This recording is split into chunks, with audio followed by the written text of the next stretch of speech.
En las últimas horas, el mundo ha puesto su mirada con profunda preocupación en el Medio Oriente. Lo que comenzó hace un par de meses como una escalada de retórica y escaramuzas entre Irán, Israel y los Estados Unidos, ha cruzado este fin de semana una línea crítica. Los reportes confirman que los ataques se han intensificado de manera dramática. Ya no hablamos solo de incursiones selectivas, sino de bombardeos masivos que han dejado cientos de víctimas fatales en ambos bandos. La violencia ha alcanzado niveles que no se veían en décadas, poniendo a la región al borde de una guerra abierta de consecuencias impredecibles. Ante este panorama, la presidenta de México, Claudia Sheinbaum, ha fijado una postura clara. Desde Palacio Nacional, ha lanzado un llamado urgente a la Organización de las Naciones Unidas para que retome su papel como mediador, exija un alto al fuego inmediato y evite, a toda costa, una catástrofe humanitaria y material que afectaría a todo el planeta. Pero el conflicto no solo se libra en el terreno militar. Los mercados internacionales ya están sintiendo el sismo. El punto neurálgico de esta crisis económica es el Estrecho de Hormuz. Se trata de la arteria más vital para la energía global. Por este estrecho circula el 20% del petróleo que consume el mundo. Hoy, el riesgo de un cierre total es una realidad latente después de que varios buques comerciales fueran atacados, provocando que las principales navieras suspendan sus operaciones por falta de seguridad. Como era de esperarse, esto ha disparado los precios internacionales del crudo y el gas. Sin embargo, para las familias mexicanas, la noticia es distinta. La presidenta Sheinbaum ha informado que, pese a la volatilidad externa, en México se mantendrá el precio de los combustibles.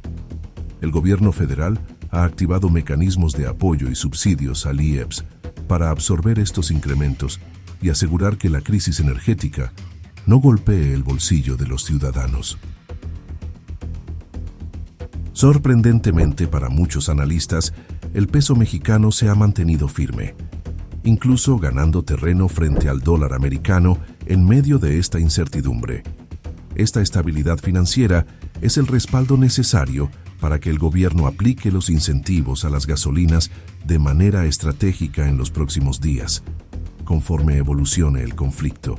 Finalmente, es vital subrayar el papel de Pemex en esta coyuntura. La estrategia de rescate de la empresa estatal hoy cobra más sentido que nunca. Gracias a la modernización de nuestras refinerías y la operación de Dos Bocas, México está procesando cada vez más su propio petróleo. La meta de la actual administración es clara: refinar en casa la mayor parte del combustible que consumimos. Al fortalecer nuestra capacidad interna, México deja de ser vulnerable a los vaivenes de un mercado extranjero incendiado por la guerra. Hoy, la soberanía energética no es solo un discurso, es el escudo que protege la economía nacional ante un mundo en conflicto. México apuesta por la paz, pero también por la autosuficiencia.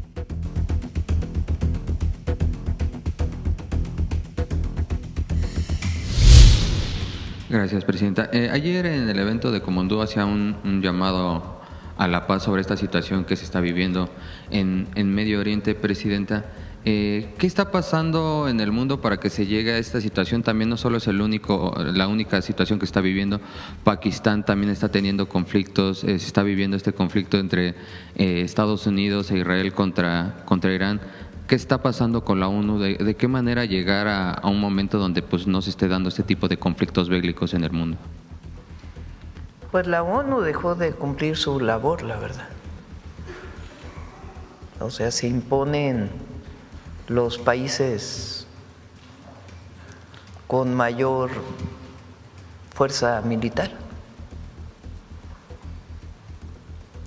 Y eso pues no puede ser. Después de la Segunda Guerra Mundial, pues el objetivo era garantizar un espacio en donde cada nación tuviera la misma representación. Ha habido problemas desde entonces, pero hoy pues estamos viviendo una situación en donde la ONU ha perdido cada vez más fuerza. Y no puede ser. Tiene que recuperarse el papel pues de la política diplomática multilateral Y es pues triste, por decirlo menos, lo que ocurre, porque al final no es un asunto de si uno está de acuerdo con un régimen u otro, sino que quien paga es la población civil. El bombardeo de una escuela de niñas, y en todos los países, al final quienes sufren pues es los pueblos. Entonces por eso el llamado de México a elevar siempre la solución pacífica de los conflictos y evitar las guerras, siempre pugnar por la paz. ¿Dónde queda la autodeterminación de los pueblos, Presidenta? ¿El mundo necesita un libertador? No, un libertador, no, una persona no. Es el respeto a la autodeterminación, y esa es la declaración de las Naciones Unidas. No solo es nuestra Constitución, sino que está en la Carta de Naciones Unidas y su formación, la autodeterminación de los pueblos. Entonces, el respeto a la autodeterminación de los pueblos. Si hay un país en donde hay violación a los derechos humanos, pues es en el marco multilateral donde debe encontrarse la solución, no a partir de invasiones o guerras. Esa es nuestra posición, siempre ha sido esta nuestra posición. Y siempre buscar la solución pacífica. ¿Es viable hacer un mundial en un país que está en medio de un conflicto bélico, Presidenta? Bueno, ese ya es otro tema, ¿no? Yo creo que el objetivo de estas gestas mundialistas, más allá de cómo de estos mundiales, pues es que el deporte te lleve a la paz, que la comunicación entre los pueblos a través de la competencia deportiva pues busque la paz, más allá de otros temas que siempre se dan relacionados con el Mundial de Fútbol particularmente, que es pues una parte comercial que tiene todo esto. Pero lo que se busca con las Olimpiadas, con los mundiales, pues es enaltecer la relación pacífica de los pueblos y de los gobiernos. Entonces, hay que avanzar hacia ello, siempre. Presidenta, sobre el conflicto en Medio Oriente, el mensaje de paz ya fue dado. Ahora hay cierta incertidumbre en los mercados, ¿no? Se especula, bueno, hay informes, estudios de think tanks importantes hablando de que si el estrecho de Hormuz se mantiene cerrado durante un tiempo prolongado, podría llegar a $100 el precio del barril de petróleo. El precio del gas natural se ha elevado, creo que 50% durante el fin de semana en Europa en particular. ¿México está preparado para hacerle frente a condiciones de turbulencia económica? Bueno, el peso se mantuvo, se revaluó el dólar, el peso se mantuvo, no sé en cuánto está ahora, 17.36, está pues en el margen, llegó a estar un poco más bajo, pero está bien, pues no ha habido problemas. El precio del petróleo se elevó como $10 más o menos el barril, un poquito más.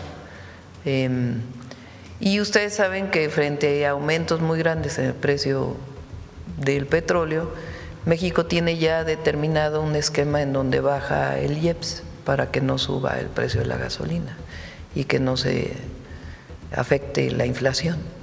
Entonces, hoy en la mañana tengo reunión con Hacienda, todos los lunes en la mañana tengo reunión con Secretaría de Hacienda y ahí vemos varios temas y entre otros pues vamos a estar evaluando esto, pero hasta ahora no hay problema con nuestro país. Bien, aprovechando ahora que estamos hablando acerca del precio del petróleo, Pemex sacó su primer informe trimestral, Presidenta. Entiendo que hubo una reducción importante de la cantidad de pérdidas que tiene Pemex y que va bien el asunto. ¿Podría hablarnos un poco de la reestructura de Pemex? Lo he platicado en otras ocasiones. Ayer platicaba con antes de ayer. Hay varias reformas constitucionales y legales que nos ha tocado hacer ya a nosotros, muy importantes. La primera es la reforma constitucional de Pemex y CFE, que en un párrafo muy pequeño, una parte fue propuesta por el presidente López Obrador el 5 de febrero del 2024 y nosotros agregamos una parte, que es que las empresas públicas no pueden considerarse monopolios. Muy importantes. ¿Por qué? Porque antes, con la reforma del 2013 de Peña Nieto, si Pemex producía más de cierta cantidad o CFE sobre todo, pues se consideraba monopolio. Y aquí decimos, no, si es público no es monopolio, es una empresa del pueblo de México. Participan los privados, pero si tiene una mayor proporción las empresas públicas no puede considerarse prácticas monopólicas. Eso es muy importante. Esa es una reforma que venía desde, no sé si es desde el, yo creo que es desde el 60 ya de López Mateos, pero a ver si me checan de cuándo fue esa que la quitó Peña Nieto. Esa es la primera. A partir de ahí se hacen una serie de reformas legales. Cuando se hace la reforma energética de Peña Nieto en el 2013, el objetivo era privatizar. Lo que no habían podido hacer hasta el final de la privatización del petróleo y de la electricidad, lo quisieron hacer con la reforma del 2013 y en una parte lo lograron, con Peña Nieto. A la CFE y al Pemex pues las fueron deshaciendo en empresitas con el objetivo de privatizarlas. Eso venía desde el 92, desde Salinas de Gortari, pero el golpe mayor se da en 2013. Para hacer las reformas desde 2013, Peña Nieto y pues entonces el grupo gobernante, porque no solo era Peña Nieto, sino el grupo gobernante, con mucha injerencia extranjera, pues diseñaron las leyes de Pemex y de CFE desde el exterior, con empresas consultoras internacionales. Bueno, ahora que en 2024 modificamos, después los primeros 3 meses de 2025 nos dedicamos internamente a modificar esas leyes que se cambiaron con Peña Nieto. Entonces, fíjense algo muy importante. Pemex dejó de ser una empresa dividida en pedacitos, ya es una sola empresa. Desaparecieron las subsidiarias de Pemex. Entonces ya es una sola empresa con un solo consejo de administración. Eso le da una integración, un control mucho mayor a Pemex del que tenía antes. Ya no es que Pepe es una empresa, Pepe era producción, exploración. Ya no es que Transformación es otra empresita de un conglomerado. Ya no es que Petroquímica es otra empresita. Ya todo es una sola empresa y son direcciones generales de la misma empresa, con transparencia en su administración. Entonces, eso es importantísimo para Pemex, importantísimo. Y eso sí es revertir los 36 años de neoliberalismo. Entonces, eso le ha dado mucha fuerza a Pemex. Y en CFE lo mismo, ya es una sola empresa. Y se permite la participación de privados en contratos mixtos, ni siquiera se echó todo para atrás. Pero ahora Pemex tiene mucha fuerza y CFE pues tiene mucha fuerza. Le dimos nuevamente constitucional y legalmente la fuerza que necesitaban para bien de México y para bien del pueblo de México. Esa es importantísima. La otra muy importante, que ya va a venir con agua a presentarles todo lo que hemos estado encontrando, es la reforma a la ley de aguas. Importantísima. Empresas, se los vamos a presentar, que para no pagar el agua, se transmitían el agua de una empresa a otra empresa, de las grandotas, se vendían de una a otra. Ya van a venir a presentarlo.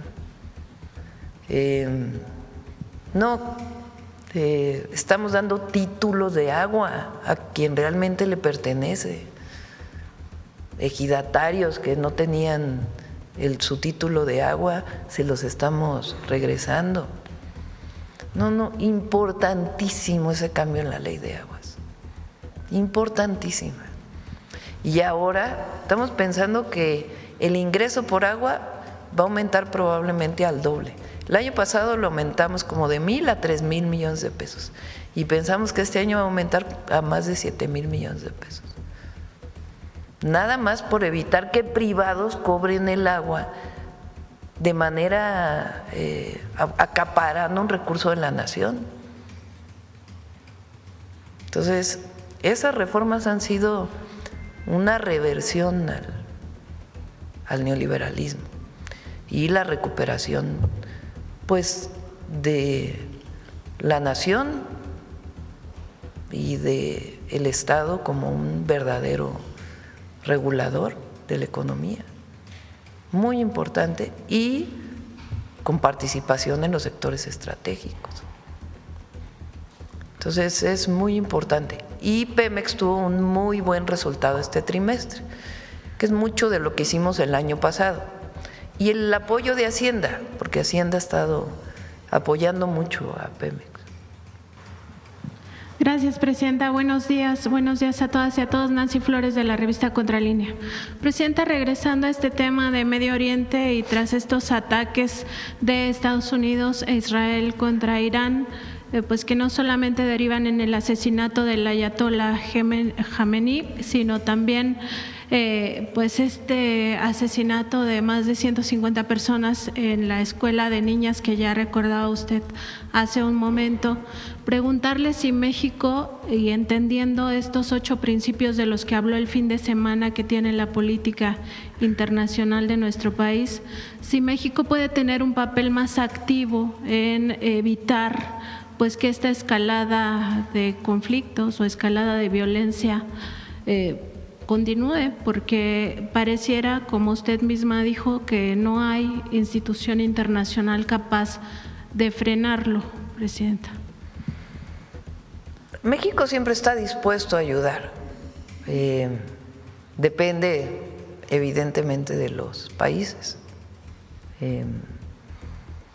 Por ejemplo, en el caso de Cuba, que es otro tema, por cierto, llegó ayuda humanitaria y vamos a seguir enviando ayuda a Cuba.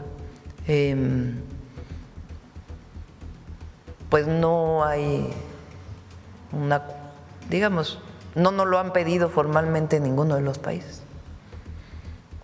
Entonces no depende de el activismo de México, sino también pues de los propios países que deseen incorporar a México.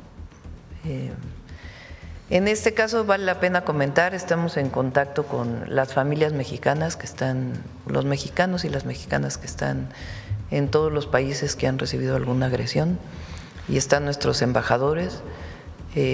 Hubo una orientación por el momento que en general permanezcan, no de México sino de todos los países, en los lugares, no evacuar, pero se está en contacto con todas las familias mexicanas que están en todos los países de Medio Oriente.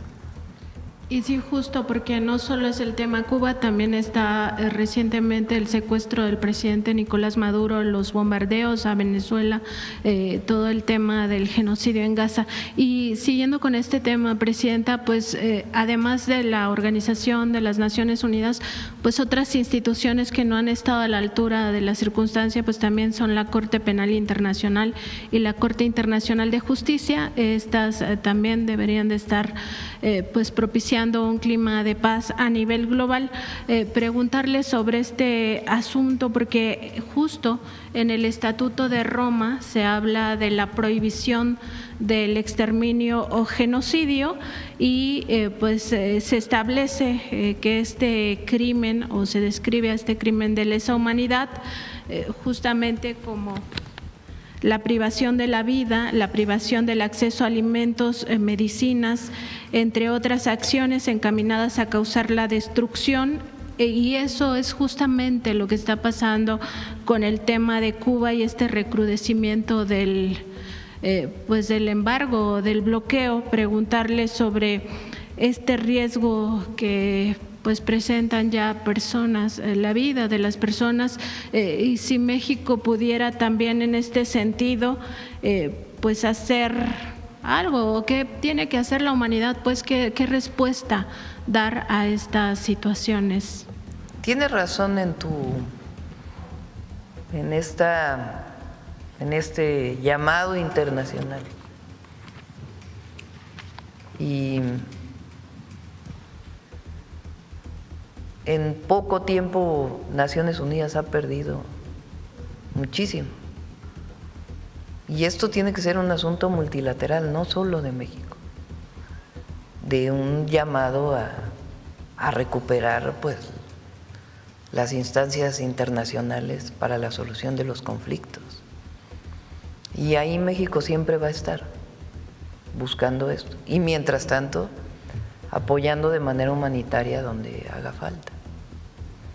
¿Pero se podría hacer algo inmediato en el mediano plazo?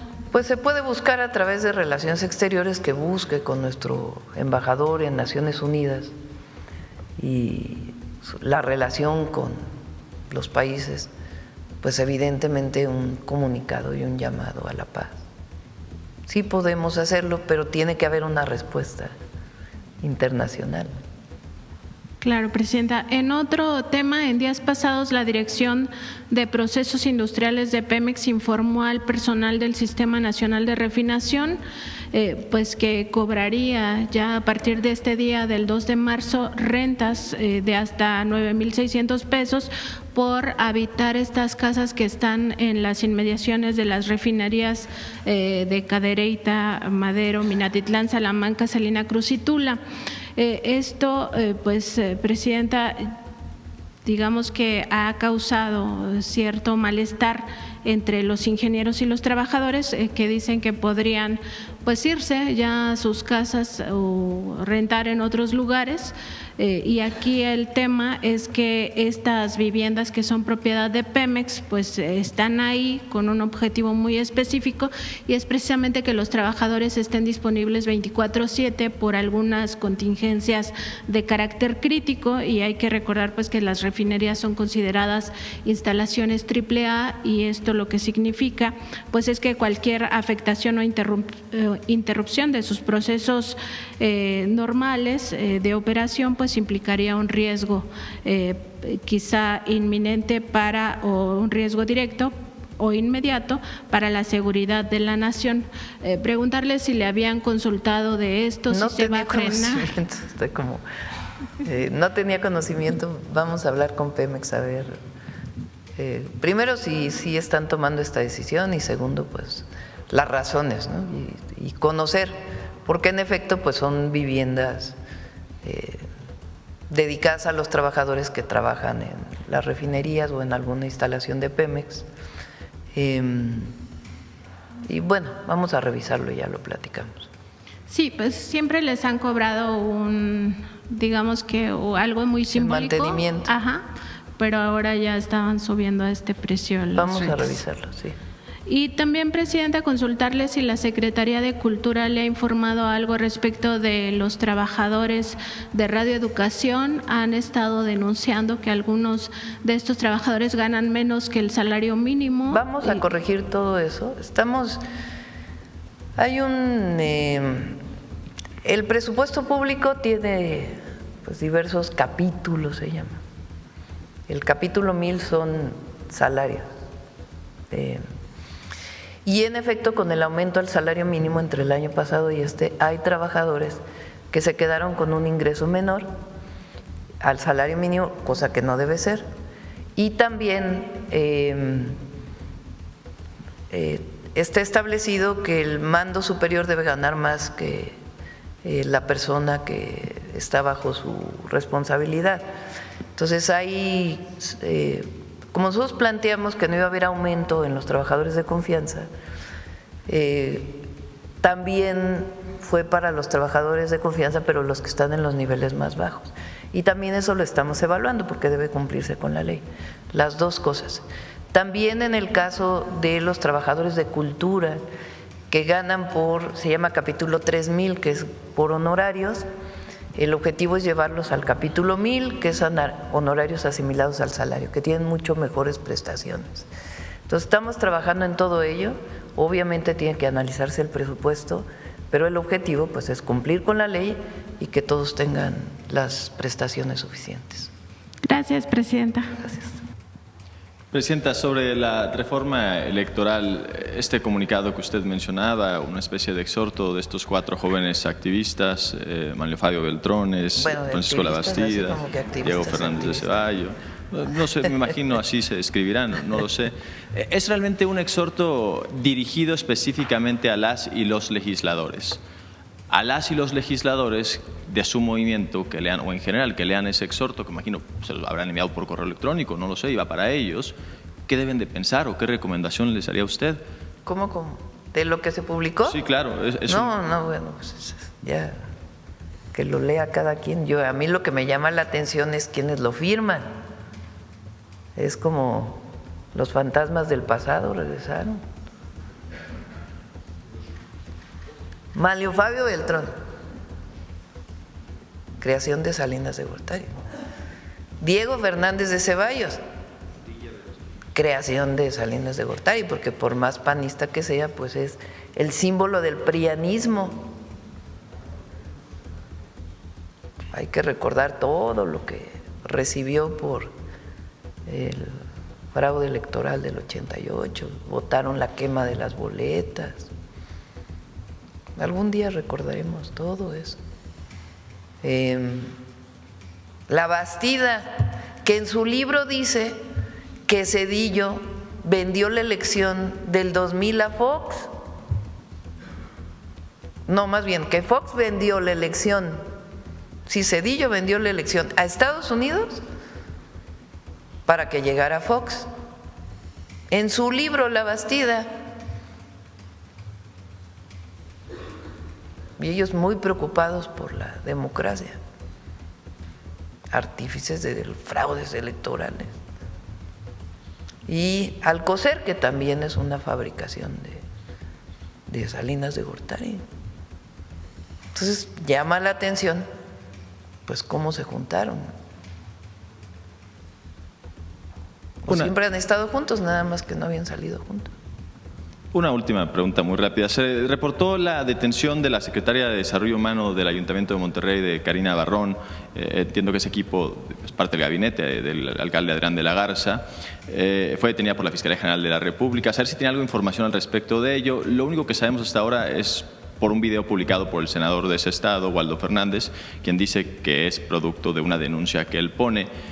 ¿Es correcto también que pues miembros de Morena denuncien a aspirantes de la oposición? ¿No se podría después esto dar pie a propias denuncias de la oposición de una persecución política? Hoy lo informaron en la reunión de seguridad. Parece que es un tema de una acusación que tuvo el senador por acoso o violación. Y él demuestra que fue falsa la acusación. Entonces la detención de esta persona es por haber acusado falsamente, porque además parece que hubo extorsión, o sea que le pidieron dinero a cambio. Claro que pues tiene que verse pues todos los hechos, ¿no? Pero lo que entiendo es que en efecto hay suficientes pruebas para demostrar que fue falsedad de acusaciones y extorsión. Eso es lo que dice la Fiscalía General de la República. Muchas gracias, presidenta. Sí. Que va más allá de temas políticos, ¿están de acuerdo? Pues eso. Vamos a acá, por acá, por acá, por acá, por acá. A ver la compañera. Presidenta, buenos días. Tere Mora Guillén, corresponsal del Canal de las Noticias, que se transmite en el estado de Chihuahua y en Juárez y en los municipios fronterizos de Mexicali y Tijuana. Presidenta, la semana pasada, tras la aprobación de la jornada de 40 horas, distintos sectores como el hotelero, el restaurantero y los servicios turísticos han dejado ver la falta de incentivos a cambio de la elevación de nóminas derivado del pago de horas extras y en muchos casos la necesidad de contratar personal extra. ¿Tiene contemplado algún programa de estímulos fiscales para estos sectores? No hay contemplado un programa de estímulos fiscales.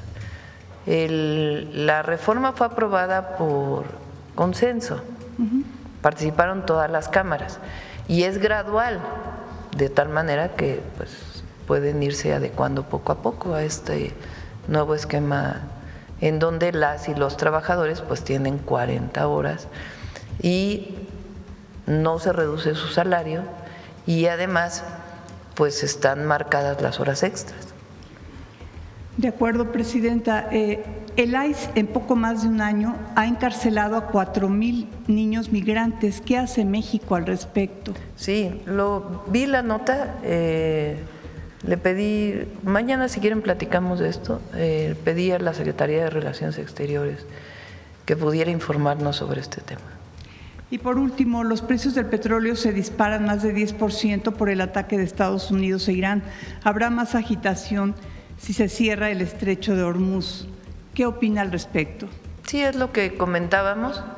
México tiene esquemas para… Lo más importante pues es que no aumente la inflación en nuestro país, producto de un posible aumento en el precio de la gasolina por el aumento del precio del petróleo.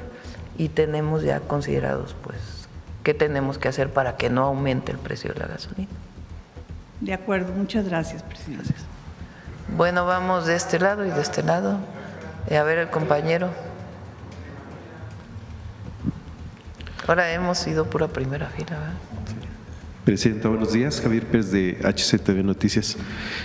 Quisiera ahondar un poquito más en la encuesta del día de hoy del Financiero, porque no nada más se trata de una simple encuesta. Reconocen la estrategia. Este diario reconoce la estrategia prácticamente de las operaciones que se llevaron a cabo en el abatimiento de Nemesio Ceguera. Y el reconocimiento pues es para usted y las Fuerzas Armadas. Si pudiéramos ver la encuesta, habla de que subió un porcentaje, pues se podría decir histórico en lo que es el desempeño de un mandatario, porque también están valorando las decisiones que usted tomó, el de las Fuerzas Armadas, y alcanza el reconocimiento a usted del 82%, a las Fuerzas Armadas durante el operativo de un 81%, al secretario de Seguridad similar un alcance del 81%, y el Ejército alcanza históricamente un 88%, esto obviamente acompañado del aprecio de la gente, del reconocimiento de la gente hacia usted y a las Fuerzas Armadas. Su opinión acerca de esto, pues obviamente en lo que ha estado sucediendo también a nivel global, pero sobre todo en nuestro país. Bueno, uno toma decisiones no por aprobación o desaprobación. Uno toma decisiones responsables y busca siempre atender a la gente. Eso es lo más importante. Y pues en aprobación hemos estado sobre el 70%, digamos. Hay quien pone un poquito más arriba, un poquito más abajo. Pero creo que en este caso el reconocimiento a las Fuerzas Armadas es muy importante. Muy importante, porque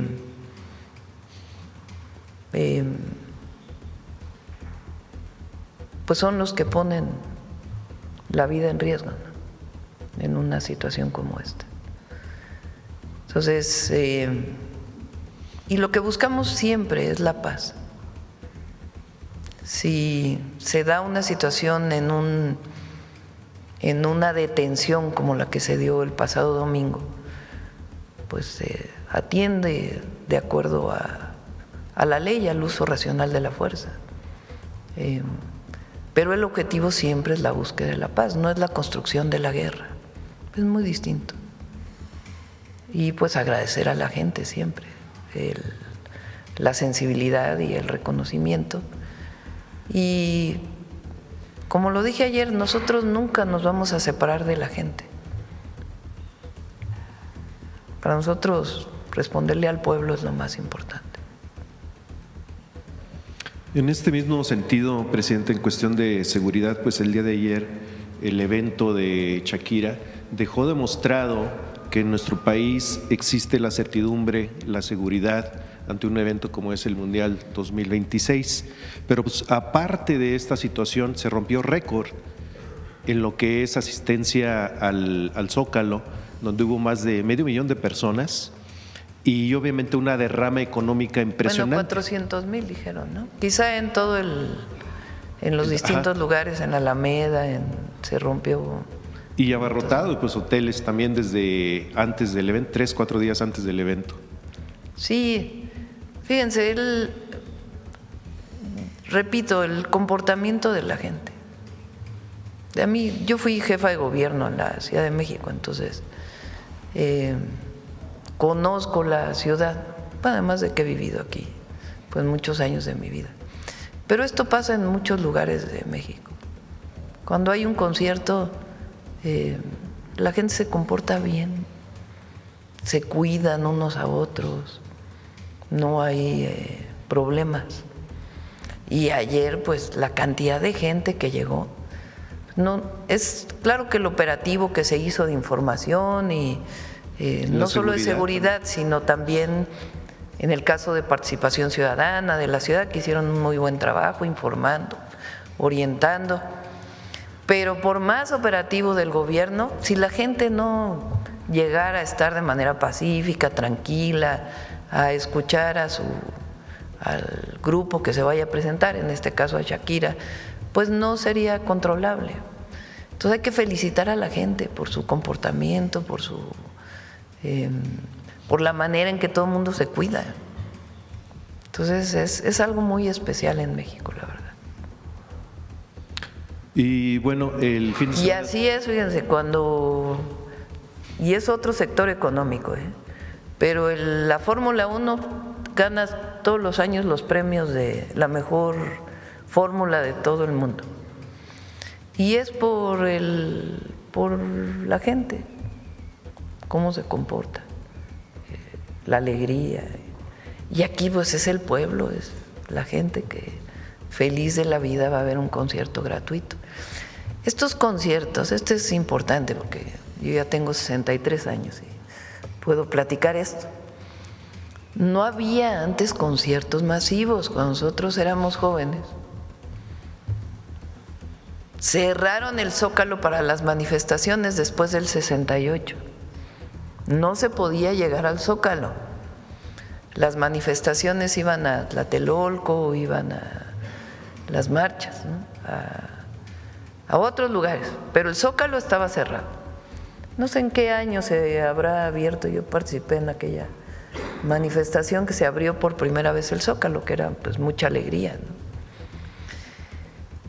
Conciertos, el primer concierto que se hizo de este tipo fue con el movimiento del CEU en las islas de CEU, en el 87.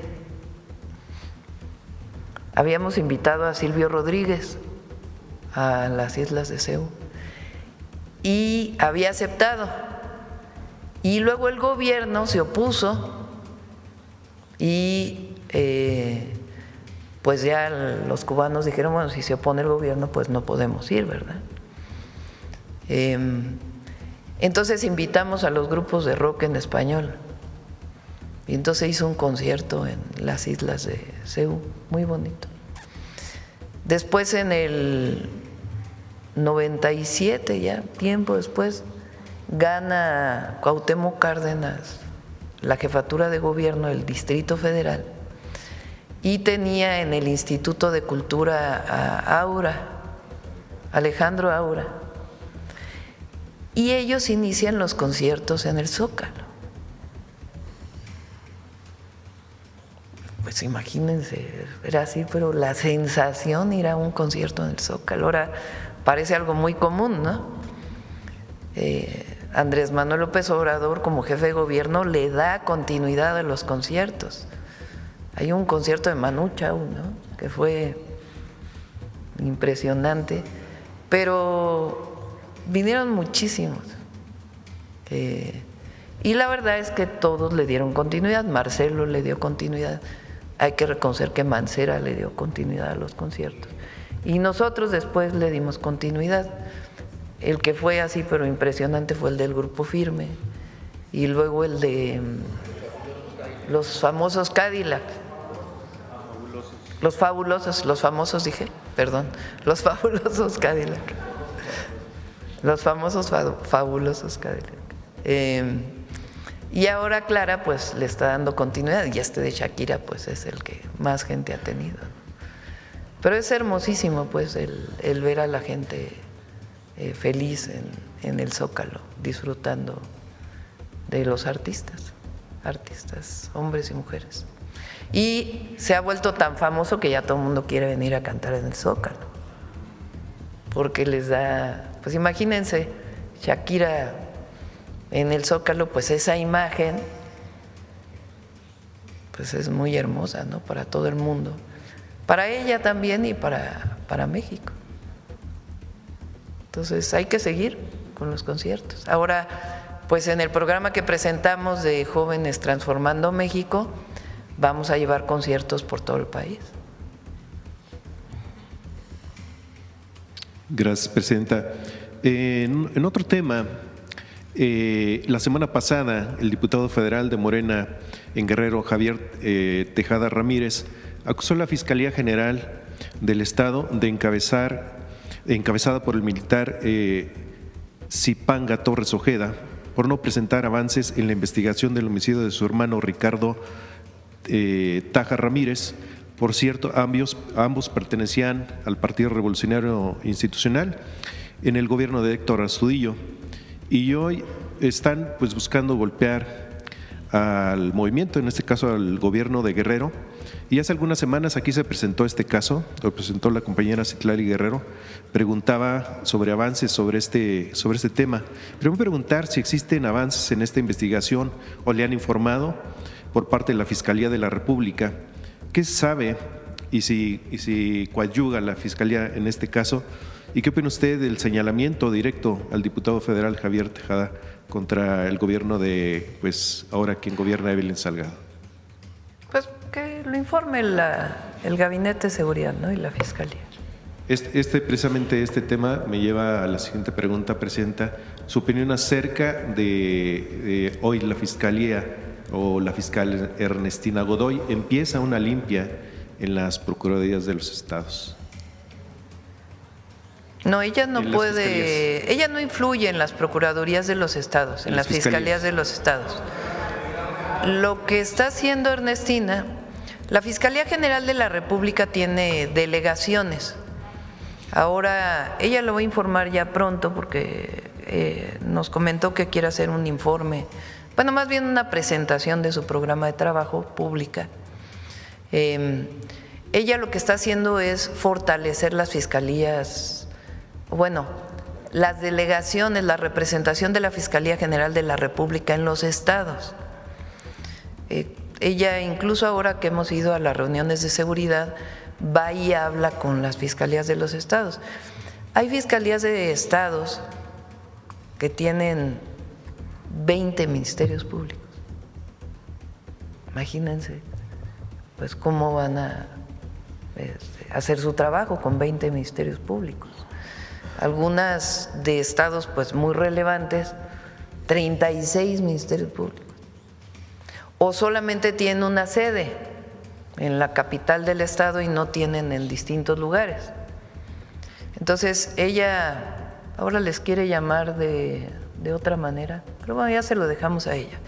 Pero quiere fortalecer las delegaciones de la Fiscalía General de la República. Más que limpia, es un fortalecimiento, claro, pues tendrán que hacer su revisión de quién trabaja ahí, pero están nombrando nuevos representantes en las fiscalías estatales. Gracias, Presidenta. Y bueno, usted ha dicho siempre que hay que… En la representación de la Fiscalía General de la República en los estados, perdón. Sí, bueno, usted siempre ha apuntado al buen ejemplo, ¿no? De manejos del erario público, vamos a decir algo así como buenas costumbres dentro de lo que son los representantes del pueblo, ¿no? Quien votó por ellos.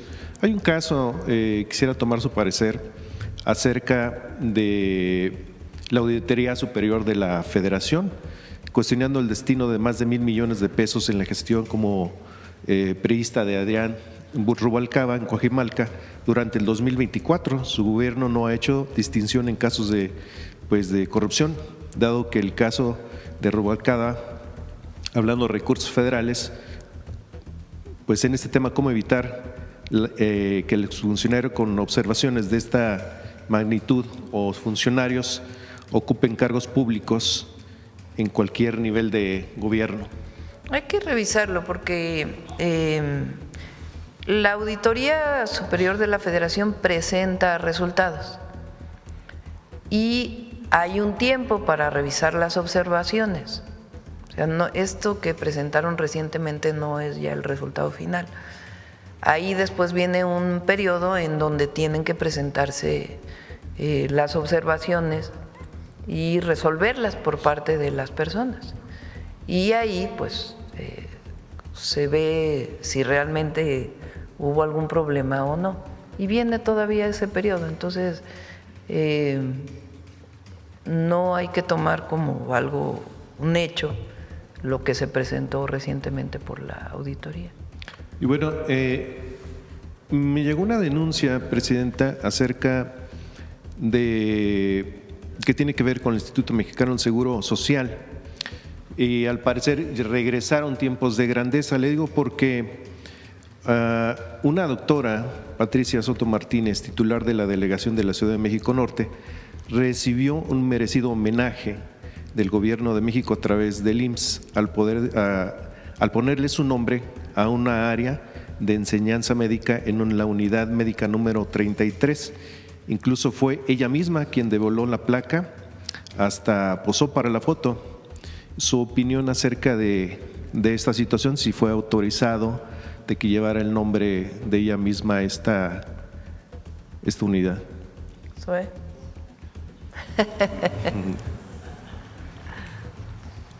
Sí, no, honestamente no tenía conocimiento de esto, pero la instrucción y para cualquier área, los hospitales, los centros de atención, siempre se busca tener algún personaje de la historia. Incluso ahora estamos buscando que los nuevos hospitales tengan reconocimiento de mujeres. Estuvimos en Puebla con la presidenta el año pasado, renombramos el Hospital San Alejandro, ahora Carmen Cerdán, e hicimos una revisión que solamente había 5 hospitales de todo el país, de todas las instituciones con nombres de mujer, y de esas 5 mujeres, 3 habían sido nombrados a partir de primeras damas. O ex primeras damas, pues. Entonces vamos a revisar el asunto para exactamente de qué se trata, y si fuera el caso, pues no, jamás se permitiría que hubiera alguien, además en funciones, nombrando un área que se acaba de rehabilitar o inaugurar. Y traemos la información, si nos lo permiten, para aclarar.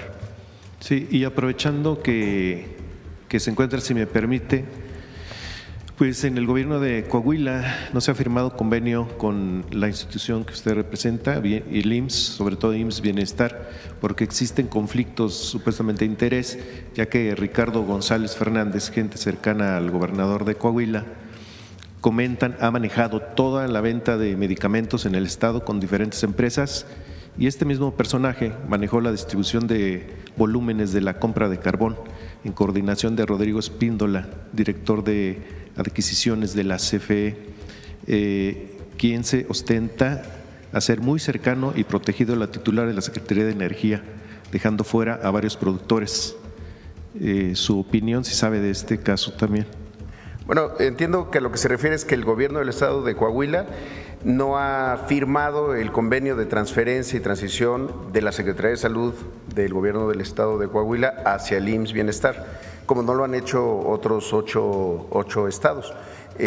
Aquí lo ha informado el doctor Alejandro Esbarche, el director del IMSS Bienestar, Acaban de firmar en Yucatán, que es el estado más reciente de adherirse. Es una decisión, así quedó establecida incluso en las reformas que hicieron a la ley de condición fiscal de cada estado. Entonces, las razones por las cuales el gobierno estatal no se ha adherido, no al IMSS, el IMSS existe en Coahuila desde hace muchos años, sino al IMSS Bienestar, las desconozco, corresponde al gobierno del estado explicar por qué no se ha adherido, a pesar de que, bueno, son muchas las ventajas honestamente que tiene un gobierno estatal de adherirse al IMSS Bienestar, sobre todo sus trabajadores, porque entran en procesos de seguridad laboral al estar en un esquema de condiciones generales de trabajo nuevas que tiene el propio IMSS Bienestar. Pero honestamente eso le corresponde o al gobierno del estado explicar, y también la parte de IMSS Bienestar, que han estado en conversaciones con otros estados no federalizados para conocer un poco más de qué se trata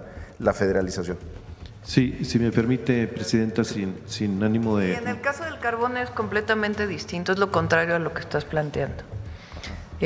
Ahora se buscó, CFE tiene una carboeléctrica, entonces compra carbón para la carboeléctrica.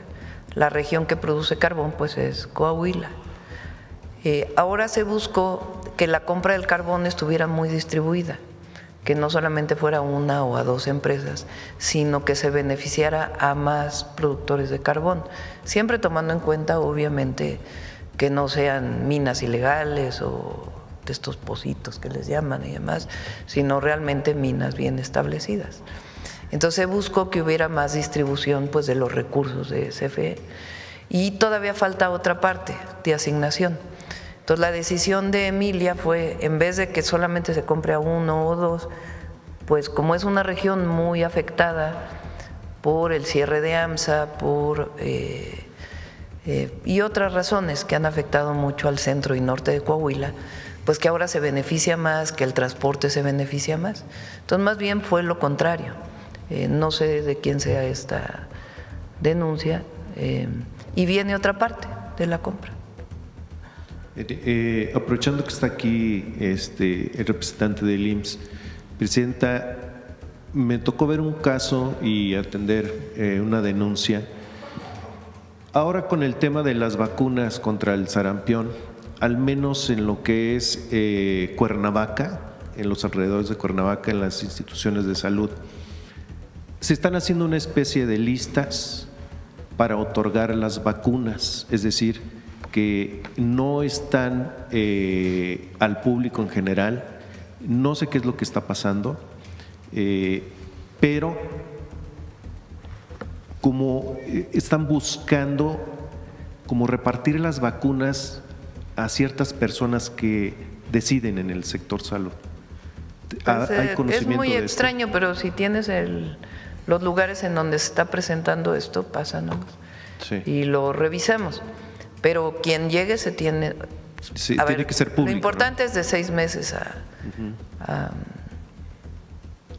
12 años, que es lo que planteamos, que todos los niños y niñas tengan sus 2 vacunas. Se inició por el aumento en el número de casos a 6 meses, en 6 meses, aunque antes era en 1 año, y ahora es a los 6 meses poner la segunda dosis. Esa es la prioridad, y después en algunos estados se está vacunando hasta los 49 años. Pero quien llegue se le puede Nadie poner su tendrá que vacuna. esconder las vacunas. No, negarlas, ni en absoluto. listas ni nada de eso, pero si hay alguna denuncia la atendemos. Gracias, Presidenta. Sí. Bueno, vamos por acá. A ver, la compañera y luego acá.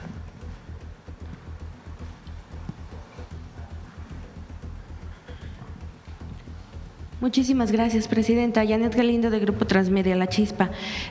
Presidenta, nos acaban de dar esta información, este récord con el que se cierra el mes de febrero en cuanto a creación de empleos.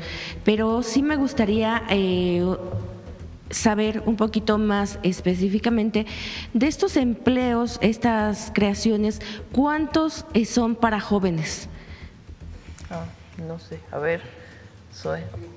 No sé si tienes el dato, Sí, y si tiene. no, lo pasamos con gusto. Sí, gracias. Muchas gracias. Sí, efectivamente, sobre este dato muchas veces hacemos análisis a partir de lo que presentamos hace un momento, cuántos son mujeres, cuántos son hombres, cuántos son permanentes, cuántos son eventuales, y efectivamente sí, también podríamos revisar por grupos de edad. Pero una cosa que omití decir, pero que es bien importante, para este crecimiento que no tiene el tema de plataformas aún integrado, en todos los sectores de la economía hubo crecimiento, que eso es algo relevante también. A veces algún sector que tiene más estacionalidad que otro puede estar contribuyendo menos a la creación de empleo. En este caso, todos los sectores tuvieron crecimiento: construcción, transformación, comercio, el tema de transporte, también los servicios financieros, en fin. Pero si nos permite, pues también les compartimos la información por grupo de edad, de cuáles son la edad de los nuevos puestos de trabajo que se crearon en el último mes. Muchísimas gracias. Presidenta, y bueno, también preguntarles, estas ayudas y este compromiso que ya se tenía con los estados que tuvieron grandes afectaciones, ¿ya se acabó con el compromiso que tenía el gobierno federal? ¿Qué es lo que falta por resolver? ¿Cuál es el apoyo que les falta hacia estas comunidades que estuvieron afectadas en Puebla, Hidalgo, Veracruz? Tenemos dos pendientes. Uno es la entrega de los enseres. Estábamos esperando porque pues se dio un apoyo para mejorar las casas. Entonces, una vez que se limpiara todo, que la gente ha invertido para mejorar sus casas, pues ahora sí se pueden entregar los enseres. Entonces, a aquellas personas que tuvieron daño mayor se les están entregando los enseres. A las que tuvieron daño menor se les dio un apoyo adicional para que ellos mismos compraran los enseres que se habían dañado. Entonces, falta la entrega de los enseres. Esa es una que los estamos entregando a través de Bienestar y de la Secretaría de la Defensa Nacional. Y el segundo es a aquellas personas que hayan perdido por completo su casa, incluso que ya no la puedan construir en el lugar donde estaban porque necesariamente tiene que reubicarse por protección civil, les estamos dando casas nuevas. Entonces, esa parte está trabajando SEDATU junto con la coordinación con Bienestar, y los gobiernos de los estados apoyan también en orientar a la población. Nos falta también esa parte, que se están construyendo las viviendas, ya se hizo el censo, ya se fue a hablar con la gente y nos falta todavía esta parte de apoyo, sobre todo a las zonas que por protección civil ya no se pueden quedar en el lugar donde vivían. Esa es la segunda. Y la tercera es la rehabilitación de todas las carreteras. Entonces, ya está el recurso, ya se están haciendo las licitaciones, se van a rehabilitar las carreteras de, sobre todo las 3 entidades que fueron más dañadas, Hidalgo, Veracruz y Puebla, y también el trabajo para desasolvar ríos e incluso construir diques para evitar nuevas afectaciones en los dos. Entonces, como ven, pues seguimos trabajando en lo que en algún momento llamamos pues ya la reconstrucción. Digamos que pasamos la emergencia, después vinieron los primeros apoyos, la limpieza de todas las comunidades y de las carreteras, abrir los caminos.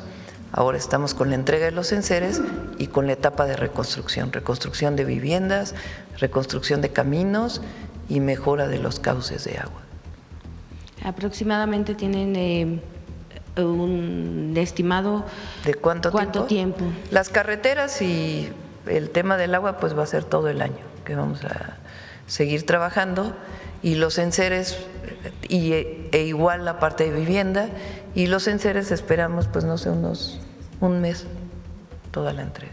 Ok, pues muchísimas gracias, Presidenta. Y bueno, pues finalmente también preguntarle si en algún momento dado pues ha pensado en cambiar la fecha de la elección judicial. Judicial. Sí, lo estamos pensando, estamos viendo. Para que no coincidan con las elecciones estamos todavía intermedias. Evaluando la fecha de revocación de mandato y de elección al Poder Judicial. Depende un poco también pues de la aprobación o no de la reforma.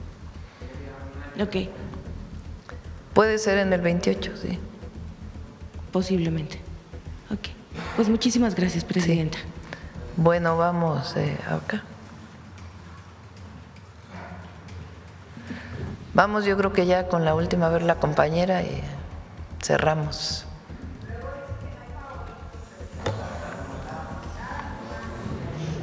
Buenos días, Presidenta. Tú eres favorita, Rey.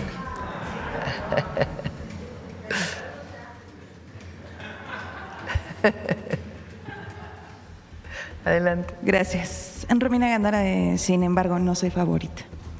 Sin embargo, publica hoy un reportaje sobre una lujosa residencia que se está construyendo la gobernadora María Eugenia Campos en Chihuahua.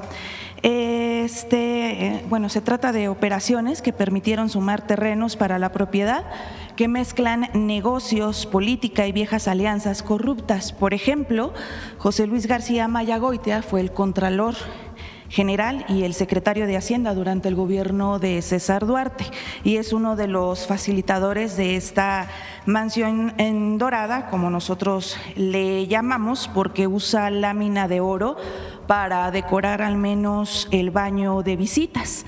Varias de las personas que están involucradas en estas operaciones, incluyendo pues a la gobernadora, fueron señalados como parte de este esquema de la nómina secreta, no sé si la recuerda, por medio de la cual se repartió dinero tanto a funcionarios, a periodistas, a legisladores, opositores, funcionarios opositores y hasta sacerdotes.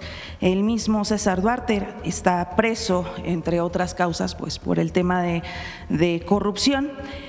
Preguntarle, Presidenta, ¿quién investiga un caso como este y si existen mecanismos para que se investiguen los recursos de una propiedad multimillonaria que todavía pues ni siquiera se ha estrenado a una servidora pública que pues ya antes ha sido señalada, incluso vinculada a temas de corrupción?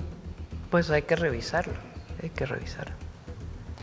Esta Casa Dorada de la gobernadora panista es vigilada, Presidenta, por al menos por más de una decena de elementos de la Policía Estatal. Le llevaron incluso árboles con grandes grúas, desde viveros, derrocha mármol, tiene una alberca con vistas únicas hacia los cerros.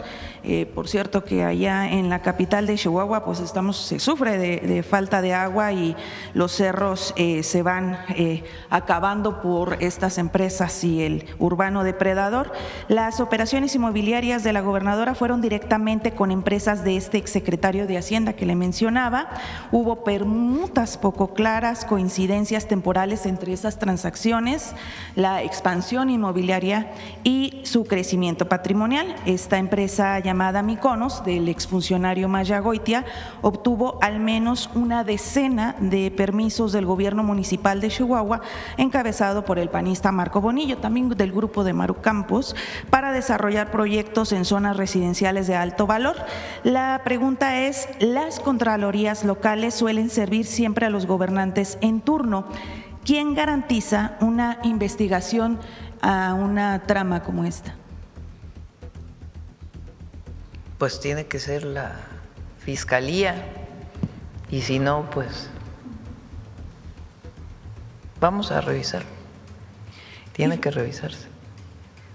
Y finalmente, Presidenta, el reportaje también señala que la mandataria posee el 98% de la participación de la empresa administradora inmobiliaria de Chihuahua, la cual celebró contratos de arrendamiento con el gobierno municipal de Chihuahua. ¿Cómo es posible esto? ¿Qué se dejó de hacer? ¿Qué se debe de hacer para frenar al menos que los servidores públicos en funciones con señalamientos de corrupción hagan negocios con los gobiernos? Sí, y el Congreso estatal también tiene que revisarlo. ¿Qué opina frente a todo esto, Presidenta? Bueno, primero hay que revisar el caso, ¿verdad? Para poder opinar, pero no, en caso de ser cierto, pues no puede ser. Así de sencillo. y tiene que demostrarse de dónde vienen los recursos, siempre. ¿Le competiría también a la Fiscalía General realizar una investigación? Pues hay que ver, primero hay que revisar el caso y sí tendría que pues, revisar las instituciones competentes si es que hay un delito en todo esto, ¿verdad? O delitos en todo esto. ¿O si hay recursos federales involucrados? Si hay recursos federales involucrados, pues tiene que ser la Auditoría Superior, en una primera auditoría y en todo caso la Fiscalía General, pero pues hay que revisar el caso. Muchas gracias, presidente. Gracias. Bueno, vamos con...